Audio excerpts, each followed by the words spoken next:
Let's look at vector problems. We already know kinematics is all about motion, which means we naturally need to care about the direction of the motion. We care what direction these distances, these speeds, these velocities, all this stuff is happening in. So that's where vectors come into play. So we can use vectors to solve some kinematic problems. There's a couple terms before we jump into it that we got to make sure we clarify that really show the difference between scalars and vectors. Remember, a scalar is something just with magnitude, and a vector is something with magnitude and direction. So something like a distance is a scalar because we don't care about the direction, we just care about how far did you go. But displacement or position, that's a vector, so we care about direction. So really, we don't care what happens between, we just care about where did we start and where did we end up. So if we were to draw a picture of this, I'm going to make 2 points here. Here's point A, and here's point B. If we're going to go for a walk, maybe we go out this way, we go over here, it's great, and then we end up at point B. That is our distance. That's the actual physical distance that we traveled in getting from point A to point B. But if all we care about is how far away we were from our starting point, that's where displacement comes in, okay? Just to get from A to B is our displacement. We don't care how far we walked. We don't care that we went for a little stroll over here. We just went from A to B. Distance versus displacement, okay? Those two things we can take a step further when we add time into it. We can look at the difference between speed and velocity. Speed's related to distance, and it does not care about direction.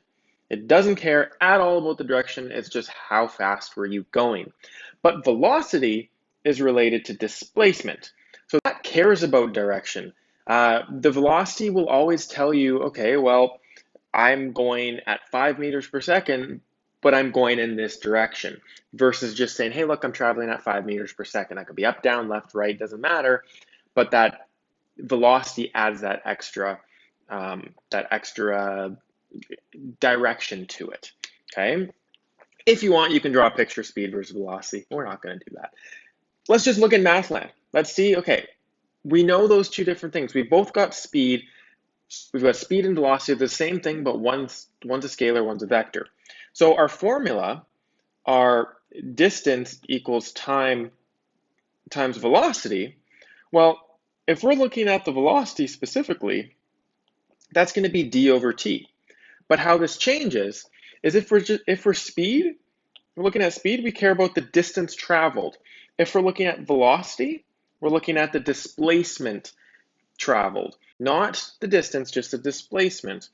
How you might see this written using variables, our velocity is going to have a little arrow on top, and same with our distance, or sorry, our displacement, little arrow on top. Our distance and our speed is just going to be the normal d and the v, okay? Still our average, okay? We're still dealing with average, but now we add a direction to it. So if I ask you for velocity, you must include direction. If I ask you for speed, you don't need direction. So how does this work in an example? Here we got a lovely Hobbs chasing bunnies again. Who loves his bunnies? Gets very excited, leaves the house. He runs 5 meters north, 8 meters east, and then 10 meters south. So we've got 8 meters east, 10 meters south, then another 10 meters south apparently. Let's just get rid of that. That's a typo. Let's only go three ways, okay? He stops and smells his grass, okay?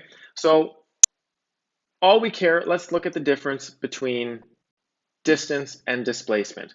So if he's traveling, if he leaves my house and he goes like that, okay? His vectors, he's gonna go 5 meters north. That's the first vector. Then he's gonna go 8 meters east. There we go. And then he's going to go 10 meters south, okay? Which means the total distance that he traveled, the total distance is just all of those legs added up, right? First he went 5 meters, then he went 8 meters, and then he went 10 meters. So he went a grand total of 23 meters. That's how far he ran. That's his distance. But if we want to know the displacement, we can take this exact same picture. I can just copy and paste. That's pretty lovely. Well, all we care about is the start to the end. So that displacement is our resultant vector. And we learned all about last time how to find our resultant vector, where we just need to add up our x and our y components and use that to find our resultant. So our vectors, first vector we're going 5 meters north, so we're going 0 in the x, up 5. Then we're going 8 meters east, but nothing in the y direction. But then we're going down 10 meters. So we're losing 10 meters. We add all those up. Our resultant looks something like 8 in the x and -5 in the y. So that picture, from the start of the house, if I draw my little house here, I'll fill it in so you can see it. There's the house. Well, we're going 8 meters in the x, -5 meters in the y, so our resultant vector goes right there. Now, you can do the trig and Pythagoras to fill this out, but what we're going to get is an answer of 9.4 meters in a direction of east, 32 degrees south. So he went east 32 degrees south, and that's his final displacement. Okay, yes, he went up, over, and down, but in reality, he is just 9.4 meters from the start, from the house, right? He ran 23 meters, but he's only 9.4 meters from the house in a specific direction. That is the difference between distance and displacement, okay? Now, if we think about it, 30 minutes later, so there's a time, 30 minutes later, he comes back inside because he's tired, okay? Now, what's his displacement? Now, displacement, remember, all we care about is the start to the end. So if he started in the house and then he ends in house, okay, do you see the pattern?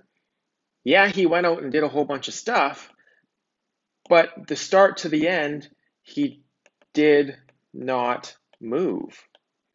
So if he doesn't move, that means he has 0 displacement. He didn't go anywhere, technically, in terms of displacements. It's always displacement, the vector always cares about the start to the end point and how do you get from the start to the end. Doesn't care how you did it, doesn't care if you went up, you went to the store and back, your displacement's going to be 0. Okay, we will look at velocity versus speed in class together. You can try the next question, number 2, another vector question looking at a backpacking trip, some hiking, but we will do that one together in class.